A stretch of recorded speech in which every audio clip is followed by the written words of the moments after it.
हाँ यस भाई, ध्यान दो। देखे एक बार पुनः इस डिजिटल प्लेटफॉर्म पर आप सभी का हार्दिक स्वागत है। लीजिए, अपन ने जो लास्ट क्लास के अंदर जो पढ़ा था वहीं से एक बार पुनः अपन लोग शुरू करते हैं। कोई भी आवाज़ नहीं आवे आज। एक बार पुनः वहीं से अपन लोग शुरू करते हैं। लास्ट अपन कंडीशनल सेंटेंस को पढ़ा था, शर्तीला वाक्य शर्त नंबर 3, इसको अपन ने अंत में पढ़ा था। आपको बताया था कि ये जब भी दो वाक्य साथ में आते हैं, ऐसी स्थिति हो तो इस तरफ ऐसी स्थिति करनी है। हैड प्लस मैन वर्ब की थर्ड फॉर्म हो तो उधर वुड या शुड है प्लस मैन वर्ब की कौन सी फॉर्म लगती है? थर्ड फॉर्म लगती है। ऐसा अपन ने पढ़ा था और इनके ये उदाहरण आपके समक्ष दिए थे जो अच्छी तरीके से आपको पता है। फिर अपन ने कंडीशनल सेंटेंस को लर्न करने के, ये कंडीशनल सेंटेंस को अपन याद करने के क्या दिए थे रे? कुछ नियम आपको बताए थे, सूत्र बताए थे। शर्त नंबर 1 को याद करने का 11, मतलब दोनों में मैन वर्ब की फर्स्ट फॉर्म, और शर्त नंबर 2 को 21, शर्त नंबर 3 को क्या बोलो 33। फिर अपन ने पास्ट परफेक्ट कंटिन्यू को पढ़ा और पास्ट परफेक्ट कंटिन्यू को करवाने के लिए परीक्षक के पास दो ही तरीके हैं। सिंस या फॉर प्लस टाइम जब वो वाक्य में देगा तो ये पता चलेगा कि ये परफेक्ट कंटिन्यू है। लेकिन कौन सा परफेक्ट कंटिन्यू है, उसके लिए एक बार और उसको किसका समय देना पड़ेगा? पास्ट का समय देना पड़ेगा। या तो पास्ट का समय या साथ ही वाक्य उसको पास्ट का देना पड़ेगा, नहीं तो फिर प्रेजेंट परफेक्ट कंटिन्यू और फ्यूचर परफेक्ट कंटिन्यू के अंदर कोई फर्क मालूम नहीं चलेगा। उसके बाद अपन ने रूल नंबर 21 पढ़ा फ्यूचर सिंपल का, जो कि बहुत ही सरल है, परीक्षाओं में पूछे जाते हैं। ये भविष्य के समय को बताने वाली टाइम एडवर्ब है। ये जब भी किसी वाक्य में आए तो उस वाक्य के अंदर अपन विल या सेल प्लस मैन वर्ब की फर्स्ट फॉर्म भरेंगे। इसके बाद अपन ने पढ़ा था रूल नंबर 22, ये मैंने आपको सूत्र के माध्यम से याद करवाया था। BS के पेट में, ये BSPET मतलब पेट, याद रखने का तरीका है I am believe, I am sure, probably. Probably का मतलब होता है मे बी, ऐसा हो सकता है, may be. I expect, I think, ऐसी स्थितियां हो तो आप लोगों को क्या करना है? फ्यूचर सिंपल को भरना है। इसके बाद अपन लोगों ने रूल नंबर नोट लिखा दिया था आपको, और बी की क्या समस्या है वो मैंने अच्छी तरीके से आपको क्लियर कर दी थी कि बी वर्ब यदि कोष्टक में हो प्रेजेंट सिंपल टेंस भरना है तो इज एम आर आता है। यदि पास्ट सिंपल भरना है बी है तो वॉज वर आता है। लेकिन शर्त नंबर 2 में वॉज का कोई सिस्टम नहीं है, वहाँ वर ही लगेगा, करता भले ही कैसा ही हो। और फ्यूचर सिंपल के अंदर बी वर्ब होने पर हेल्पिंग वर्ब प्लस बी लगेगी। हेल्पिंग वर्ब मीन्स कौन सी? विल या सेल प्लस मैन वर्ब की फर्स्ट फॉर्म के रूप में बी। और उसके बाद अपन ने बात की थी कंटिन्यू टेंस के अंदर। कंटिन्यू टेंस के अंदर कोई भी यदि हो तो कंटिन्यू कितने हैं? बहुत सारे हैं, उनकी हेल्पिंग वर्ब प्लस बीइंग लगेगी। और परफेक्ट कोई भी हो, 3 परफेक्ट हैं, उसके अंदर यदि कोई भरना हो तो हेल्पिंग वर्ब जो भी हैं, has have been, had been, will या सेल हैव बीन। तो ये परफेक्ट की अपन ने बी का पूरी समस्या सॉल्व कर दी थी। उसके बाद अपन ने फ्यूचर कंटिन्यू टेंस को भरवाने के लिए परीक्षक को इसमें भी समय 2 बार देना पड़ेगा, नहीं तो अपन ये भर नहीं सकते। एक बार प्रेजेंट कंटिन्यू का और दूसरी बार फ्यूचर सिंपल का समय देगा, तब जाके ये बात होगी किसकी? फ्यूचर कंटिन्यू टेंस की। प्रेजेंट कंटिन्यू के माध्यम से काम जारी का बोध होगा और फ्यूचर सिंपल के समय से ये पता चलेगा कि ये काम कब जारी है। तो ये अपन ने अंतिम क्लास के अंदर बात की थी। इतनी सारी अपन लोगों ने अंतिम क्लास में बात की थी। अब अपन चलते हैं इससे आगे। इतनी बात समझ में आ गई कि नहीं आई? बोलो, आई रे कि नहीं आई? इतनी बात तो आपको समझ में आ गई? यहाँ तक किसी को समस्या है तो बोलो। आज अपन लगभग इसको कंप्लीट की तरफ ले जाने का प्रयास करेंगे। आप सभी का सहयोग रहा तो आज अपन इसको क्या करेंगे, इस टेंस को कंप्लीट, और अगले दिन से नरेशन या रिपोर्टेड स्पीच जो है नया टॉपिक शुरू करेंगे। ठीक है ना, क्योंकि समय को देखते हुए अपने को चलना पड़ेगा। लीजिए अब अपन रूल नंबर कितना बोलो? हाँ, रूल नंबर है 24। रूल नंबर कितना है? 24। 24 है। हाँ, तो फ्यूचर के 2 हैं, फटाफट छोटे से लिखेगा, फिर अपन आगे बढ़ते हैं। मौका मिलेगा और कुछ अच्छी चीज़ बताऊंगा आपको, और आज इसको कंप्लीट करते हैं। बाई प्लस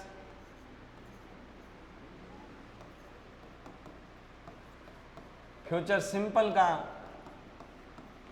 समय आए, बाई प्लस फ्यूचर सिंपल का समय आए तो रिक्त स्थान में future perfect tense,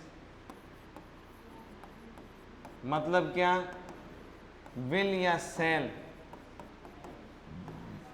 plus have plus main verb की थर्ड फॉर्म भरें।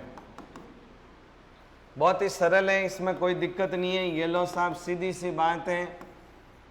By tomorrow I will finish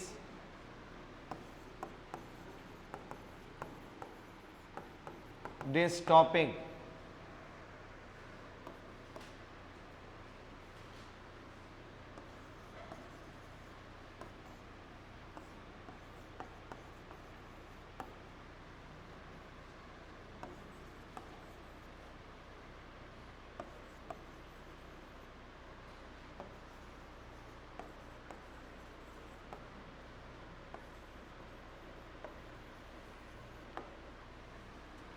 तो ये 2 उदाहरण से ये रूल आपको समझ में आ जाएगा। इसमें ज़्यादा कुछ भी नहीं है, अच्छे से समझिएगा। सीधा सा रूल है। बहुत सारी चीज़ें आपके छोटी जो भी 12th तक आप लोग पढ़ के आए हैं उनको एक बार पुनः थोड़ा सा अच्छे के साथ अच्छा करता हुआ मैं आपको दे रहा हूँ, बस और कुछ नहीं है। बाई हो और बाई के साथ फ्यूचर सिंपल का समय आएगा तो खाली जगह के अंदर विल या सेल प्लस मेन वर्ब की थर्ड फॉर्म आप लोगों को भरनी है। तो ये लो, ये वाक्य आपके समक्ष। बाय टुमारो आई खाली जगह फिनिश दिस टॉपिक, कल तक मैं इस टॉपिक को खत्म कर चुका होगा। अब मतलब ये फ्यूचर के अंदर किसी काम को खत्म होने की स्थिति में बताएगा। आपको कुछ ध्यान नहीं रखना, ये बाई और बाई के बाद ये फ्यूचर सिंपल का समय आए तो आपको आंख बंद करके खाली जगह के अंदर क्या भरना है, सेल हैव थर्ड फॉर्म और फिनिश की थर्ड फॉर्म ईडी लगा दो। बस इतना सा आपको काम करना है। शर्त क्या है, बाई के बाद फ्यूचर सिंपल का समय आए तब। फिर है सी खाली जगह plan her tour by next Sunday, वो अगले रविवार तक वो अपने टूर का प्लान कर चुकी होगी। अपने कोई लेना देना नहीं है हिंदी अंग्रेजी से। अपने तो ये देखो, बाई प्लस फ्यूचर सिंपल का समय मीन्स आपको खाली जगह में क्या भरना, बोलो, विल हैव प्लान की थर्ड फॉर्म क्या हो जाएगी, एंड डबल हो जाएगा। क्यों? रूल वही काम करता है, V प्लस सी बराबर सी स्क्वायर हो जाता है। जब भी अपन कोई भी चीज़ अंत में जोड़ें किसी के, और अंत में क्या हो प्यारे विद्यार्थियों, कंसोनेंट के पूर्व एक वाउल हो तो कुछ भी चीज़ जोड़ने पर अंतिम कंसोनेंट डबल हो जाता है, जो कि मैंने रूल किस में बताया आपको, ING में बताया था। V प्लस सी बराबर सी क्या हो जाता है, स्क्वायर। अब ये देखो, ये क्या है, A क्या है V, N क्या है C, अपन ने ED को जोड़ा तो n क्या हो गया, डबल हो गया। तो ये छोटे छोटे नियम है, मैं सारी चीज़ें आपको इसीलिए बता रहा हूँ कि आपके कॉन्सेप्ट क्लियर हो। बोलो इसमें कोई दिक्कत है क्या आपको? सीधी सी बात है, एक बार पुनः रिपीट करता हूँ, अच्छे से सुनना। बाई प्लस फ्यूचर सिंपल का समय, फ्यूचर सिंपल का मतलब क्या है? Tomorrow, next day, next week, next year, the following day, या भविष्य का कोई भी समय, ये सारा समय किसका है? फ्यूचर सिंपल का। वो समय बाई के बाद आए तो आपको फ्यूचर परफेक्ट टेंस भरना है, बस। ओके, नेक्स्ट बोलो, रूल नंबर बोलो, रूल नंबर लो 25। अब वही बात, लास्ट टेंस का रूल रहा है, तो लिखो फ्यूचर परफेक्ट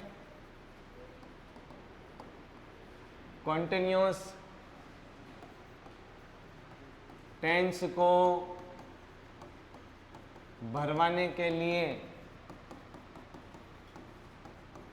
परीक्षक द्वारा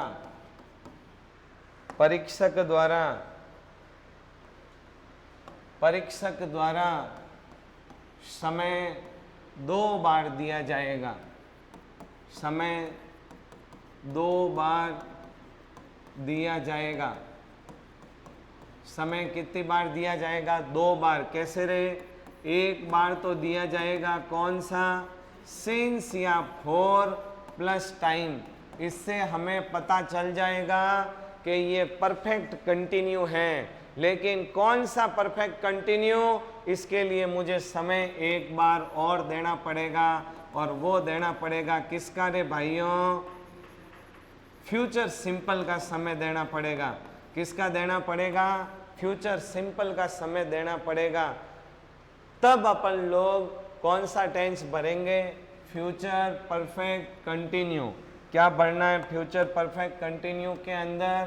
तो ये भरना है विल या shall plus have plus been plus main verb की कौन सी फॉर्म? चौथी फॉर्म।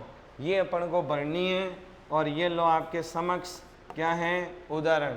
आपको बात समझ में आ जाएगी। लो साहब,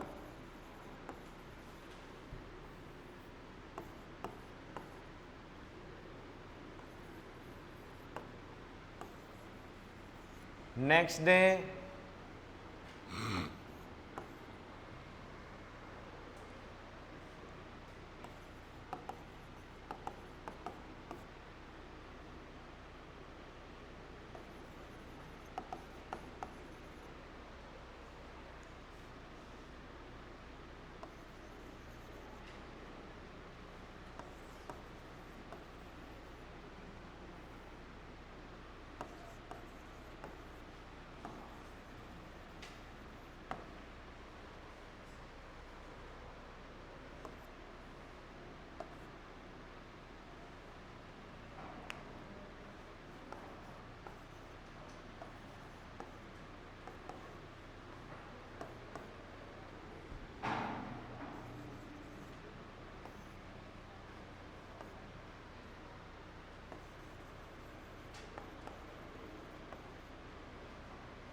तो ये 2 वाक्य आपको मैंने दिए हैं, अच्छे से देखिएगा, कोई इसमें समस्या नहीं है।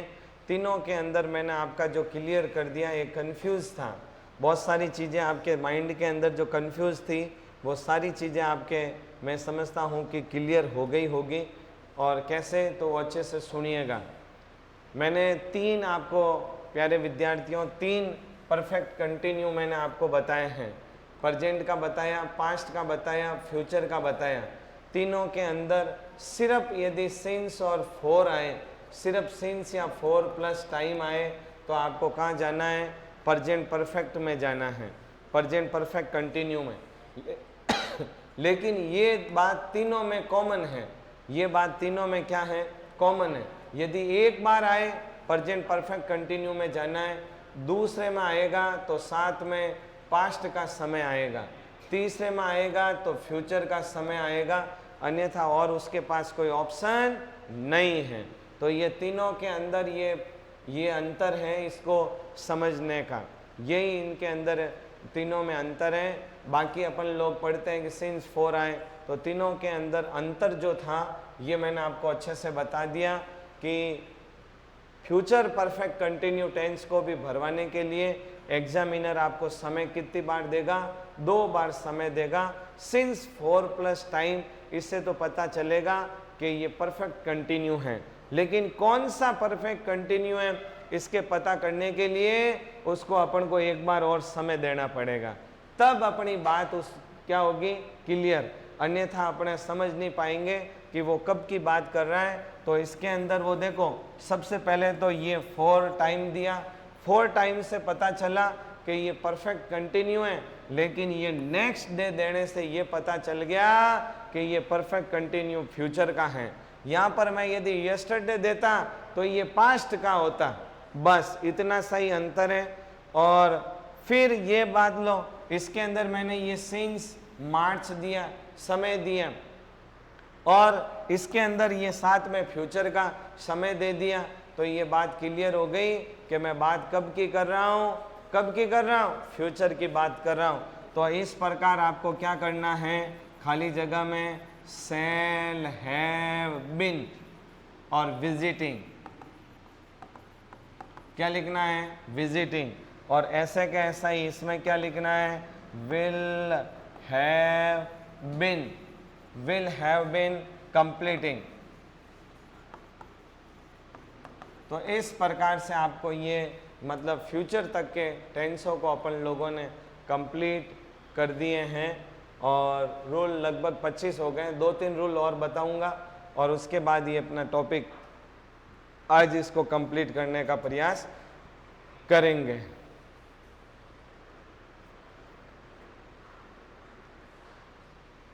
तो अच्छे से पढ़ तो रहे हो कि नहीं पढ़ रहे हो, हैं? कंटिन्यूटी रखनी है, रेगुलर आना है, रोज पढ़ना है, ठीक है ना। कुछ दिनों के बाद आप लोग ऐसे ही ठहर से जाते हो। पढ़ने का ये होता है कि कुछ न कुछ बाधाएं बीच में आती रहती हैं, ठीक है ना। कोई भी अच्छा काम करते हैं ना तो बीच में बाधाएं आती हैं, नहीं तो हर कोई इंसान अच्छा बन जाता है। इसलिए भगवान रोकता है, हर इंसान को अच्छा बनने नहीं देता, रोकता उसको। पढ़ाई करने का मन करता है तो नींद आती है ना। अच्छा कोई काम करते हैं तो मन मना करता है। कॉलेज या अपने कोचिंग आने के लिए जब अपन शुरू होते हैं तो थक जाते हैं, नींद आती है, या लगता है दूर है, गर्मी बहुत है। तो ये सारी बाधाएं हैं भाई, और बाधाओं से जो डटकर मुकाबला करेगा वही मंजिल को प्राप्त करेगा। मुझे कल भी विद्यार्थी एक मिला कि साहब मैं 18 वर्ष की उम्र में मास्टर लाग गयो। मारो एक विद्यार्थी मिलियो, मात्र 18 वर्ष की, 18 साल ने 2 महीना रो। कैसे लगा, BSTC करके 12th करते ही उसने BSTC की, और आज उसने BSTC का रिजल्ट आया और कल उसने 3rd ग्रेड टीचर की ज्वाइनिंग की। अब बताओ 18 साल 2 महीने का बच्चा कितनी नौकरी करेगा, वो कब तक, 60 वर्ष तक नौकरी करेगा। अब बताओ, हैं? सरकार का पूरा आनंद लेगा कि नहीं लेगा? सरकार का पूरा आनंद लेने का एक ही तरीका है प्यारे विद्यार्थियों, वह ये BSTC है, जल्दी नौकरी लगाने का। अभी आप कर रहे हो, सरकार जरूर देखना, अभी सरकार 1.5-2 साल लगेंगे, अभी भर्तियाँ आएंगी, भर्ती आएगी 100% आएगी, तो उसमें आप दाखिला ले सकते हैं। इसलिए अपने आप को ठहर जाने मत देना, ठीक है ना। विद्वान लोग कहते हैं कि मंजिल को प्राप्त करने के लिए पहला कदम बढ़ाना पड़ता है। कई कवि लोग कहते हैं ऐसा कि मंजिल को प्राप्त करने के लिए पहला कदम बढ़ाना पड़ता है, जोश, जुनून और हिम्मत को परवान चढ़ाना पड़ता है। जोश, जुनून और हिम्मत को परवान चढ़ाना पड़ता है। और जो मुसीबतों को देखकर जो बीच राह में रुक जाते हैं, मुसीबतों को देखकर जो बीच राह में रुक जाते हैं, ऐसे कायर इंसान कभी मंजिल को प्राप्त नहीं करते हैं। तो ऐसे कायर नहीं बनना है, आपको जोश जुनून और हिम्मत को बिल्कुल परवान पे रखना है और उसी के अनुसार आपको मेहनत करनी है। बहुत सारी बाधाएं आएगी, बाधाओं से डरना मत। डर गए तो कायर बन के रह जाओगे, बीच राह में बैठ जाओगे, फिर दुनिया से हटकर कुछ अच्छा कर नहीं पाओगे। आप अच्छे राह पे चल रहे हो, चलते रहना। समझ रहे हो ना? आप सारे विद्यार्थी अच्छी राह पे चल रहे हो, इसीलिए आप यहाँ तक पहुँचे हैं। राह आपकी अच्छी है, उसको जारी रखना। आप लोग जारी रखना, अपने आप में हिम्मत कभी कम मत होने देना। कभी पैसों की या आने जाने की दूसरी अड़चनों से, दूसरी बाधाओं से, दूसरी विपत्तियों से कभी अपने आप को इस शुभ कर्म से दूर मत कर देना। क्या सर फीस मांगी, हाला दो, बड़ा दो, खाला हालो, पैया देना पड़ी, ऐसा नहीं है। ठीक है ना? गुरु दक्षिणा वो तो जितनी है उतनी देनी है, और साफ सुथरा पढ़ाई करो और बढ़िया टाइम पे आओ, टाइम पे जाओ। जो रास्ता है अपनाया आपने, अच्छा है, शुभ है, उस पर डटे रहो, वो रात दिन मेहनत करो। अच्छी कॉलेज मिल जाएगी, समय पे हो जाएगा, और 2 साल बाद फिर सरकारी विद्यालय में आप लोग मिले, ऐसी मैं कामना करता हूँ। आ जाओ, रूल नंबर 25। यहाँ इसमें कोई समस्या नहीं किसी के? बोलो बेटा। हाँ, रूल नंबर 26। रूल नंबर 26 अब लिख लो, फटाफट लिख लो, एक दो और। जब किसी वाक्य में 2 के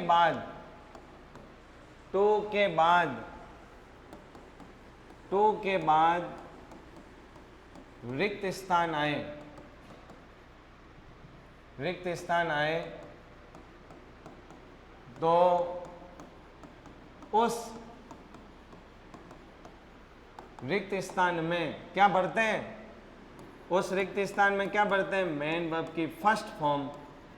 उस रिक्त स्थान में मेन वर्ब की फर्स्ट फॉर्म भरते हैं। 2 के अतिरिक्त किसी अन्य प्रीपोजिशन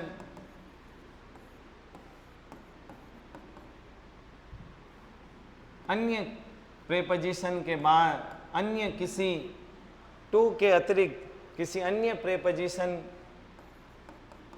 के बाद रिक्त स्थान आए,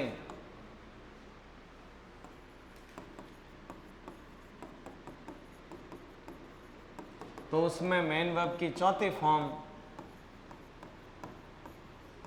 भरते हैं। उदाहरण देखो,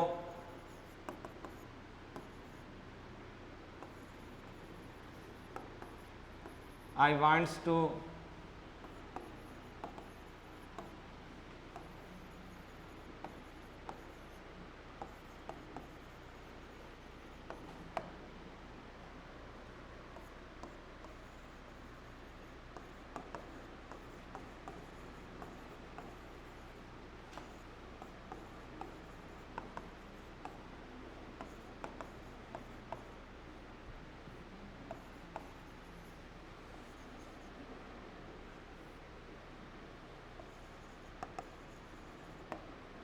दो प्रश्न दिए हैं, ये रूल क्लियर हो जाएगा। बहुत ही महत्वपूर्ण रूल है, कई जगह पर ये काम आता है। मैंने पहले ही आपको एक बात कही थी कि ये नियम सिर्फ टेंस के नहीं है, इस पर आदि ग्रामर काम करती हैं। हर एक जगह पर ये नियम आपको कहीं न कहीं काम आएगा, लिखने में, बोलने में, सब जगह ये नियम काम आने वाले हैं। तो मैंने आपको लिखाया, जब किसी वाक्य के अंदर क्या आए? 2, और 2 के बाद रिक्त स्थान आए, तो उस रिक्त स्थान के अंदर कौन सी फॉर्म भरते हैं? मेन वर्ब की फर्स्ट फॉर्म भरते हैं। और 2 के अतिरिक्त बहुत सारे प्रीपोजिशन हैं, विथ हैं, ऑफ हैं, फॉर्म हैं, बहुत सारे हैं, बाई है, एट है, ऑन है, इन है, सारे प्रीपोजिशन जो अपन लोग पढ़ेंगे। इनके बाद यदि रिक्त स्थान आए तो उसके अंदर चौथी फॉर्म आती है, उसके अंदर क्या आती है? चौथी फॉर्म। तो टू के बाद हमेशा मेन वर्ब की कौन सी फॉर्म आती है? First form. ये टू है और टू के बाद यदि खाली जगह है तो उसके अंदर आपको क्या बढ़नी है? मेन वर्ब की फर्स्ट फॉर्म। टू के अतिरिक्त कोई भी और कोई प्रीपोजिशन है तो उसके बाद आपको क्या बढ़ना है? क्या बढ़ना? बोलो। स्विमिंग, एम डबल हो जाएगा, आईएनजी का नियम है, वी प्लस सी बराबर सी स्क्वायर हो जाएगा, स्विमिंग हो जाएगा। Ram is fond of swimming in the river. Ram जो है पानी नदी के अंदर तैरने का मतलब क्या है? फॉन्ड ऑफ का मतलब होता है शौकीन है। I want to live for my parents, मैं मेरे माता पिता के लिए जीना चाहता हूँ। I want to live for my parents, मेरे माता पिता के लिए मैं जीना चाहता हूँ। उसके लिए अब अपने को अर्थ क्या है उससे कोई लेना देना नहीं है, अपने ये जानकारी लेना है कि टू के बाद रिक्त स्थान आए, मेन वर्ब की फर्स्ट फॉर्म बढ़नी है। टू के अतिरिक्त कोई भी प्रीपोजिशन आए तो वहाँ पर चौथी फॉर्म लगानी है। बोलो, बात समझ में आई कि नहीं आई? आ गई? सीधी बात है, इसमें कोई दिक्कत ही नहीं है। चलूँ आगे? लिख दो बेटा, साफ सुथरे और बढ़िया लिखना। हर कंपटीशन में चीज़ें काम की हैं और इनको बार बार रिवीजन करना आपको, तब जाके ये आपके माइंड में सेट हो जाएगी। और एक बार सेट होने के बाद फिर निकलेगी नहीं। लो सा बोलो, रूल नंबर 27। जब किसी वाक्य में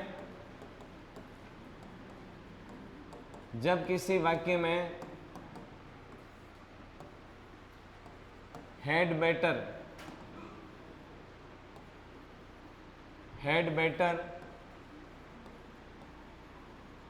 had rather, would rather, rather than, sooner than इत्यादि के बाद रिक्त स्थान हो तो मेन वर्ब की फर्स्ट फॉर्म भरें। बस सीधो सो रूल है, ये शुड का काम करती हैं। Had better, had rather, would rather, rather than, sooner than, इनके बाद यदि वाक्य में खाली जगह आए वह मेन वर्ब की फर्स्ट फॉर्म बढ़नी है। कैसे? लॉसा भरो। कैसे बढ़नी?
तो ये सीधे से उदाहरण है, इसमें कोई ज़्यादा आपको नहीं है, सिर्फ लर्न रखना है कि जब भी किसी वाक्य में हैड बेटर, ये इसलिए बताया कि आप लोग हैड को देखकर मेन वर्ब की थर्ड फॉर्म भरते हैं, तो ये ध्यान रखना है जब भी वाक्य में had better, rather than, would rather, rather than, sooner than ऐसी बात आए तो उसके अंदर आपको क्या पढ़ना है, मेन वर्ब की फर्स्ट फॉर्म। बस इतना ही समझने वाली बात है और इसके अंदर कुछ भी समझने वाली बात नहीं है।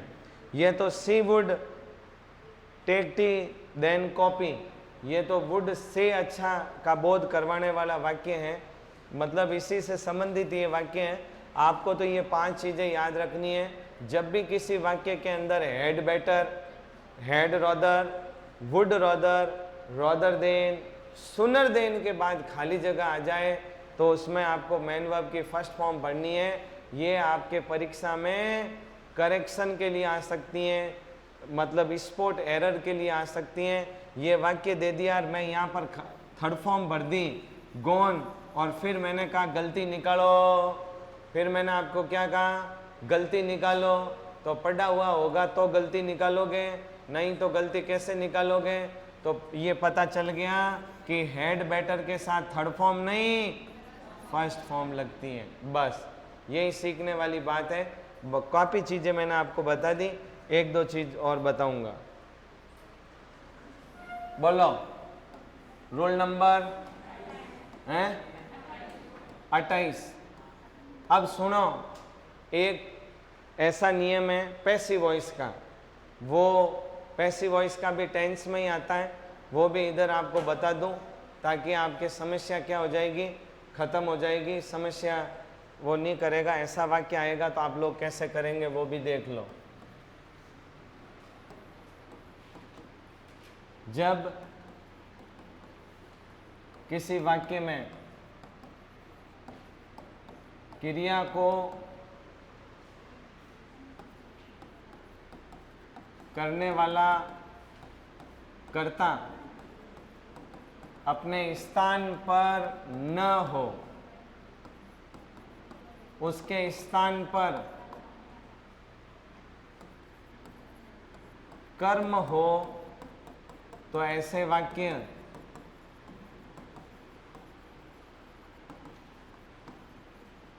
पैसिव वॉइस कहलाते हैं।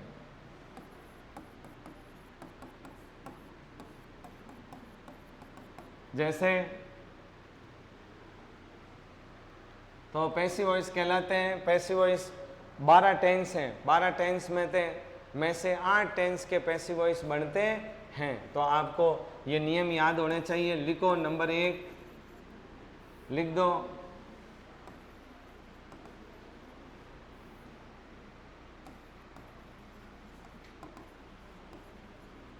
पैसिव वॉइस 12 में से 8 टेंस के बनते हैं, जो इस प्रकार हैं। क्या है तो उदाहरण लिखो, कौन कौन से टेंस के, नंबर 1, नंबर 2, 3, 4, 5, 6, 7 और ये हो गया 8। सबसे पहला कौन सा टेंस है, प्रेजेंट सिंपल। बोलो, प्रेजेंट सिंपल का पैसिव वॉइस का फॉर्मूला क्या होता है, पता है किसी को? बताया क्या? बहुत महत्वपूर्ण जानकारी बता रहा हूँ आपको, ध्यान रखना। हाँ बोलो। अरे सब्जेक्ट नहीं बताना, सिर्फ मुझे तो हेल्पिंग वर्ब और मेन वर्ब चाहिए। सब्जेक्ट ऑब्जेक्ट वो तो कॉमन बात है। बोलो क्या लगता है? बोलो, is, are, am plus main verb की थर्ड फॉर्म। बेटा ये पूछे आपको फॉर्मूला कि ये कौन सा टेंस है, तो आपने टेंस पढ़ा लेकिन ऐसा फॉर्मूला देखा क्या? ध्यान दो रे प्यारे विद्यार्थियों। मैन इज एम आर के साथ थर्ड फॉर्म देखी क्या? नहीं देखी। इज एम आर के साथ क्या देखा था? आईएनजी देखी थी। तो आईएनजी जब हो तो वो टेंस होता है कौन सा? Present continue. तो ये थर्ड फॉर्म हो गई, तो ये है प्रेजेंट सिंपल। लेकिन प्रेजेंट सिंपल का क्या है, कौन सा टेंस है, कैसा वाक्य है? पैसिव वॉइस में। समझ में आ गई बात? तो ये फॉर्मूला आपको बोले कि अंग्रेजी पढ़ गए क्या? हाँ, किससे पढ़ी? कि भरत जी सर से। ले इधर आ, ये वाक्य बता तो कौन से टेंस का? तो मरवाई दौला रे भाई थे हैं, तो इज्जत खराब कर जो मती। लो ये तीनों पहले सिंपल बता दो, फिर पास्ट सिंपल का पैसिव वॉइस का फॉर्मूला, ये लो साहब was verb plus main verb की third form. Voice passive voice के अंदर हमेशा थर्ड फॉर्म लगती है। लो साहब फ्यूचर सिंपल, फ्यूचर सिंपल कह दो या मॉडल है तेरा, मॉडल का और फ्यूचर सिंपल का सेम रूल है, क्योंकि विल सेल भी किस में आता रे, मॉडल में। तो ये लो मॉडल प्लस साथ में बी लगता है मेन वर्ब की थर्ड फॉर्म। मॉडल वो तेरा ही आगे, will shall would should could सारे तेरा मॉडल, साथ में बी लगता है, मेन वर्ब की थर्ड फॉर्म लगती है पैसिव वॉइस के अंदर। लो साहब ये हो गया। फिर कंटिन्यू की बात करता हूं। प्रेजेंट कंटिन्यू का पैसिव वॉइस क्या बनता है, तो लो देखो क्या बनता है रे भाई, is are am plus being plus main verb की थर्ड फॉर्म बनता है भाई।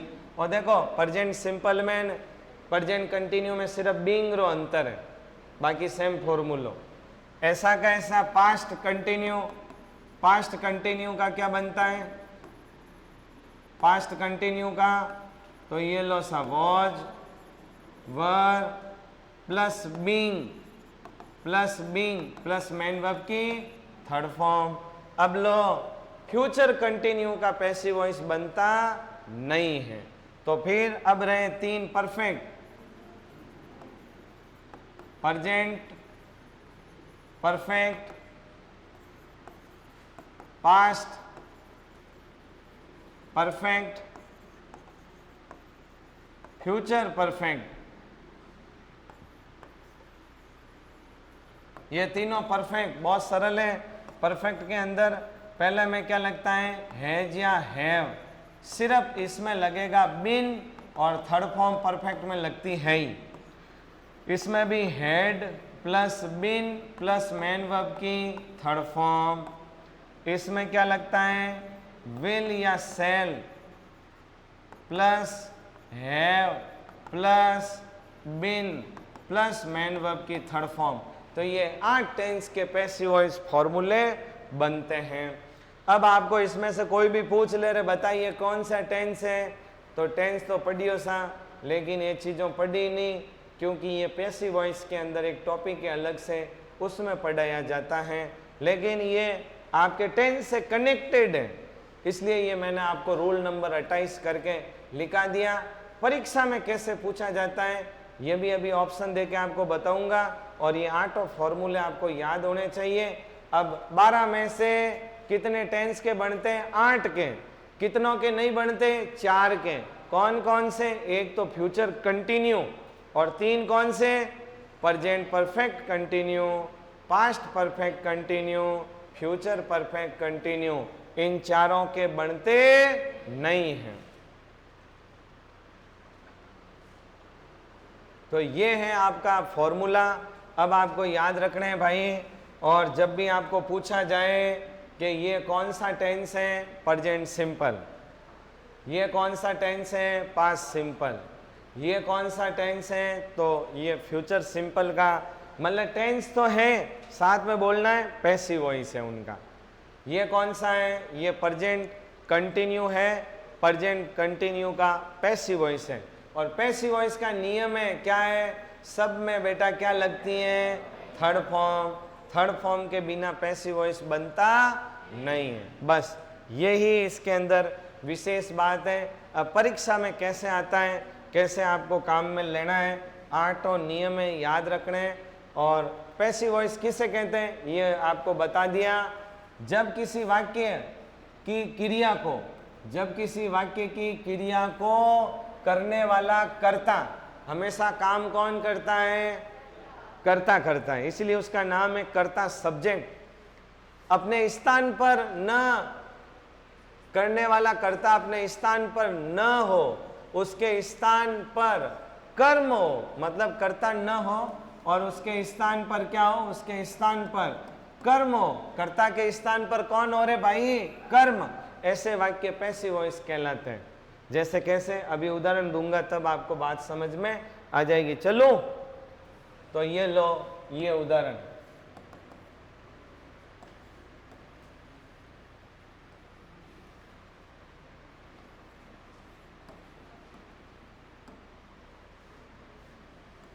लिखो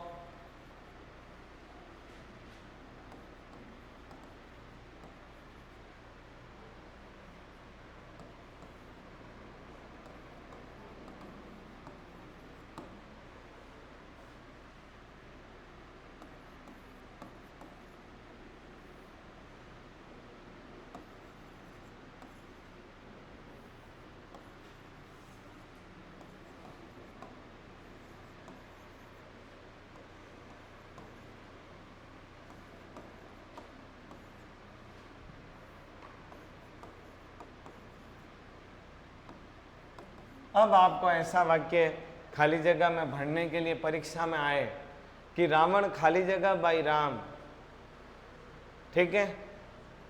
अब ये जो क्रिया है, क्रिया इसमें क्या है? किल, मारना।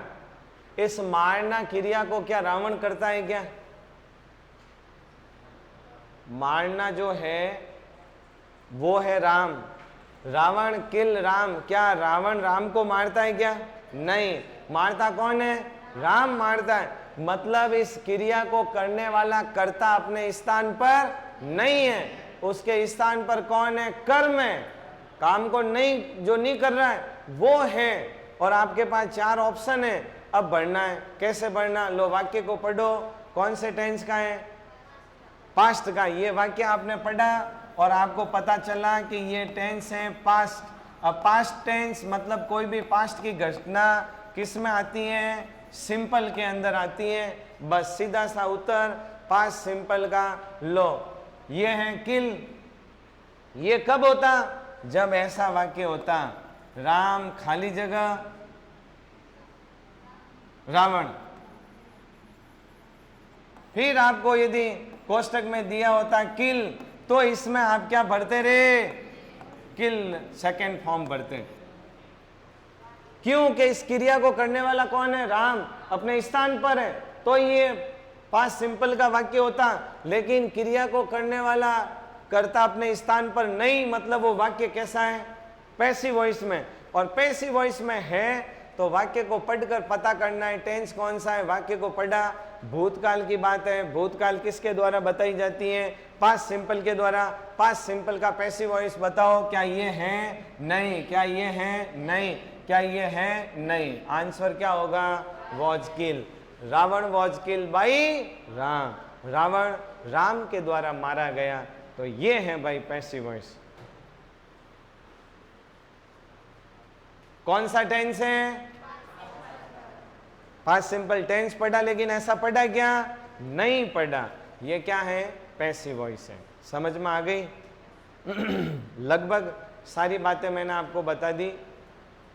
एक बात और बता दूं, लास्ट।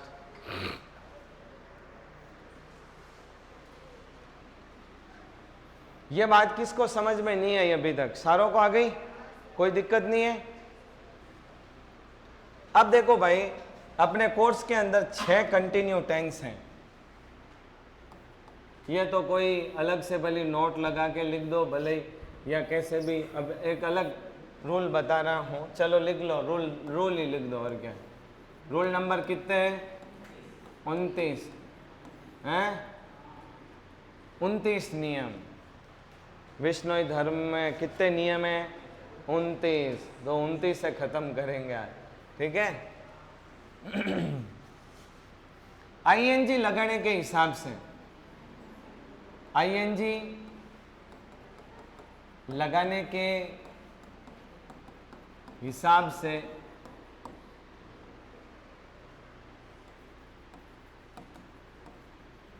मेन वर्ब 2 प्रकार की होती हैं।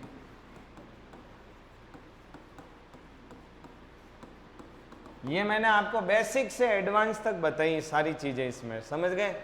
मतलब बड़ी से बड़ी तैयारी में भी काम आएगी और छोटी से छोटी में भी। तो आपको बार बार इनको रिपीट करना है, एक दिन सारे याद हो जाएंगे, फिर कोई दिक्कत नहीं। 2 प्रकार की होती हैं। पहली एक क्रिया होती है जिसको बोलते हैं स्टेटिव वर्ब। स्टेटिव वर्ब, जिसको अपन कह सकते हैं non continuous. Non continuous verb भी कहते हैं। मतलब इनका कंटिन्यू टेंस के अंदर आईएनजी नहीं लगता है, ठीक है, नॉन कॉन्टिन्यूस वर्ब। और दूसरी जो वर्ब होती है उसको बोलते हैं डिनेमिक वर्ब। डिनेमिक वर्ब जिसको अपन कहते हैं कॉन्टिन्यूस वर्ब। कॉन्टिन्यूस का मतलब जो कंटिन्यू के अंदर काम आती है, कंटिन्यू बनता है जिसका। और नॉन कॉन्टिन्यूस का मतलब होता है जिसका कंटिन्यू नहीं बनता। तो आईएनजी लगाने के हिसाब से मेन वर्ब बेटा दो प्रकार की होती है। मेन वर्ब कितने प्रकार की होती है? दो प्रकार की। एक होती है स्टेटिव वर्ब और दूसरी कौन सी होती है बोलो? डिनेमिक। ज्ञान की बात है, ध्यान रखना अच्छे से। और अब मैं एक एक को बताता हूं। नंबर 1,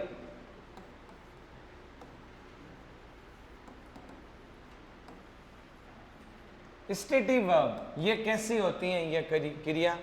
इसको अपन स्टेटिव वर्ब्स जिसको अपन क्या कहते हैं? नॉन कॉन्टिन्यूस कहते हैं। मतलब ये कंटिन्यू के अंदर काम आती नहीं है, नॉन कॉन्टिन्यूस कहते हैं। या अपन इसको कहते हैं नॉन वॉलेंटियर। अभी देखते हैं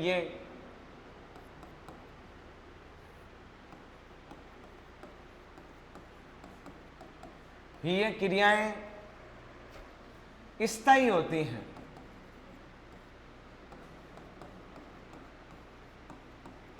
ये क्रियाएं स्थायी होती हैं। नंबर 1, ये क्रियाएं स्थायी होती हैं। इन क्रियाओं से स्टेज मतलब अवस्था बताई जाती है।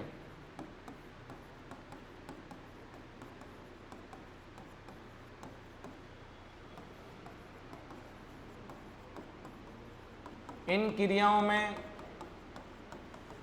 गति नहीं होती है। गति नहीं होती है, इसमें ये क्रियाएं स्थायी होती है भाई। ये क्रियाएं अवस्था बताई जाती हैं।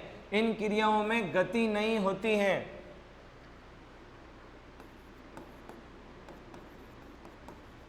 ये क्रियाएं sense, mental action, sense, mental action, emotion, sense, mental action, emotion और पोजीशन को बताती हैं।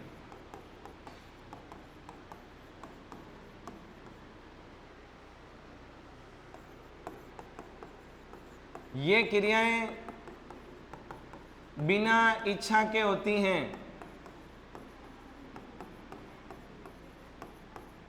सेंस मतलब किया, समझो, टेस्ट, ए सेंस ऑर्गन जगह इंद्रियों संबंधित, मेंटल एक्शन यानी मानसिक, इमोशन भावनाओं और पोजेशन यानी कोई भी चीज ने राखण वाली चीजों। तो ये क्रियाएं बिना इच्छा के होती हैं। इच्छा ही नहीं वे तो यहाँ पे करो यहाँ क्रियाओं ने, ठीक है। कौन कौन सी हैं तो लिखो। इन क्रियाओं के साथ कौन कौन से पहले अर्थ लिख दो। पहले साइंस को बताने वाली स्मेल,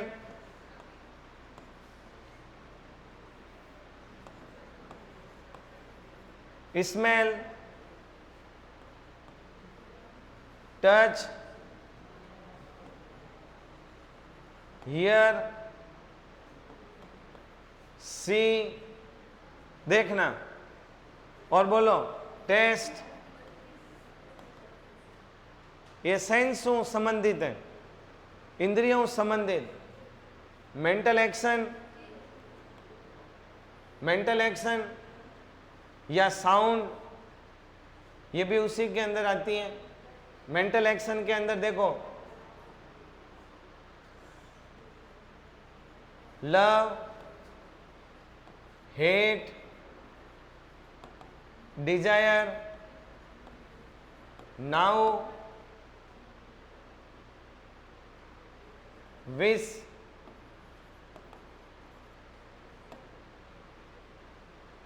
फिर इमोशन को, भावनाओं को रखने वाली रिमेंबर,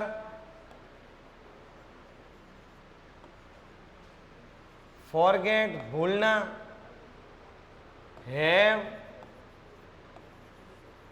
ओन, पजेस, ईटीसी। ये कुछ क्रियाएं हैं जो कि स्टेटिव वर्ब है भाई। ये इन क्रियाओं को करने के लिए ये एक तो स्थायी होती है, अवस्थाएं, इनसे अवस्था बताई जाती है, इनमें गति नहीं होती, इन क्रियाओं में एक्शन नहीं होता है। तो ये क्यों महत्वपूर्ण है? क्योंकि इनके साथ आईएनजी नहीं लगता। कौन कौन सी लिख लो, पहले अच्छे से लिख लो।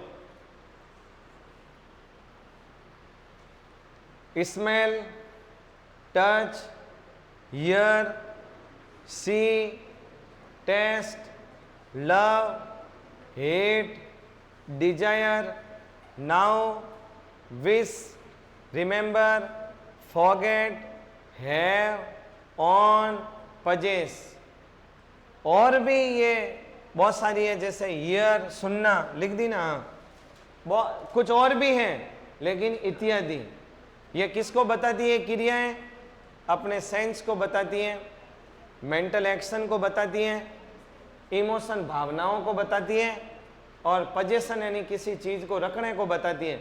जैसे हैव यानी रखना, ऑन यानी स्वयं का, पजेस का मतलब होता है रखना। तो ये क्रियाएं कैसी है बेटा? स्टेटिव वर्ब कहते हैं इन क्रियाओं को। क्या महत्वपूर्ण है इनमें, वो मैं बताने वाला हूं। स्टेटिव वर्ब से जानकारी के लिए समझना, आगे काम आएगी। अभी कुछ सीखो, मतलब सुना हुआ होगा, पढ़ा हुआ होगा, तो आगे काम आएगी। तो इनमें क्या विशेष है? तो सुनना। इन क्रियाओं के साथ, इन क्रियाओं के साथ आईएनजी नहीं लगता है।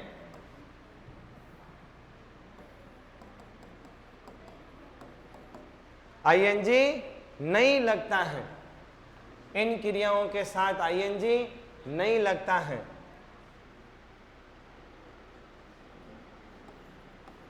जब ये क्रियाएं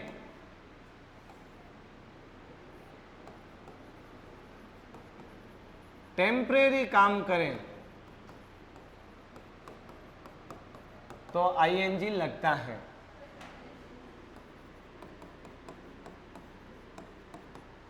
जैसे ये देखो, उदाहरण दे रहा हूं आपको।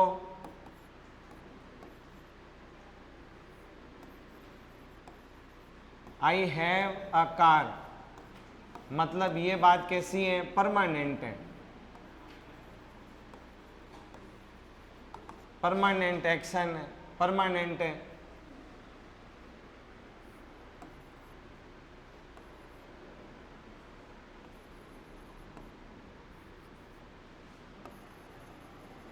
I am having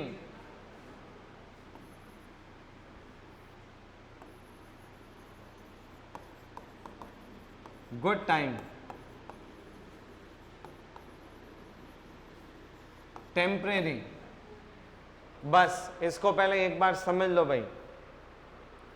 ये कुछ ऐसी क्रियाएं हैं जिनके साथ आईएनजी नहीं लगता है। सेंस को बताने वाली, मेंटल एक्शन को बताने वाली, और क्या क्या बताए? इमोशन को बताने वाली, पजेशन को बताने वाली। ये जब परमानेंट कोई काम करे, जैसे आई हैव ए कार, ये क्या है? स्थायी काम है, मेरे पास कार है, तो आईएनजी हैव के साथ नहीं लगेगा। मतलब वाक्य मुझे प्रेजेंट कंटिन्यू का बनाना है ना, तो ये एक कदम पीछे टेंस में बनती है, प्रेजेंट सिंपल में बनेगी। लेकिन यदि कोई टेम्परेरी कार्य है, अस्थायी है, जैसे I am having good time, मैं अच्छे समय को रखता हूं, ये अच्छा समय परमानेंट है कि टेम्परेरी है?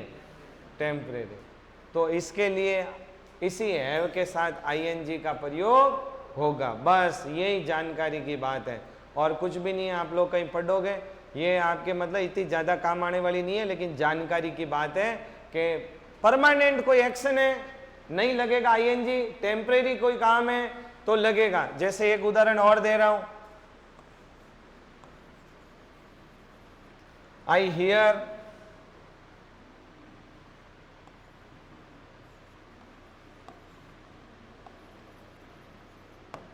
by my ears, judge hearing my case,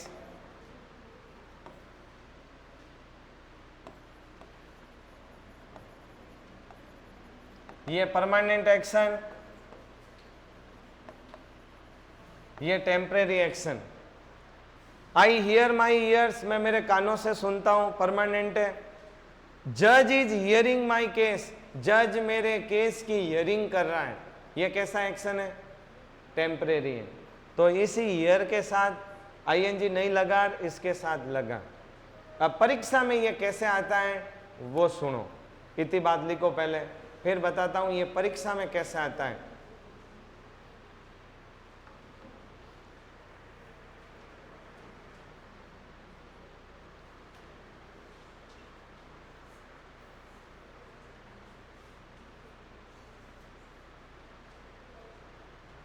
हो गया?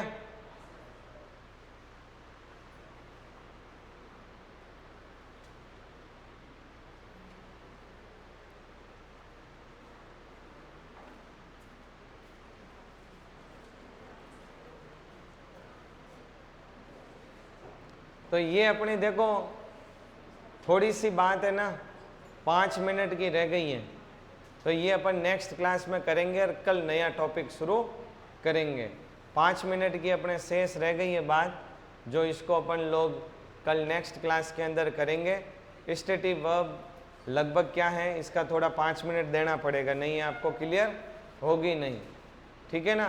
तो आज अपन ने काफ़ी कुछ बात की और 5 मिनट और लेने के बाद अपना ये टॉपिक कंप्लीट हो जाएगा और कल अपन टॉपिक नया शुरू करने वाले हैं, नरेशन या रिपोर्टेड स्पीच, या जिसको बोलते हैं डायरेक्ट इनडायरेक्ट स्पीच। बंद कर दो इसको।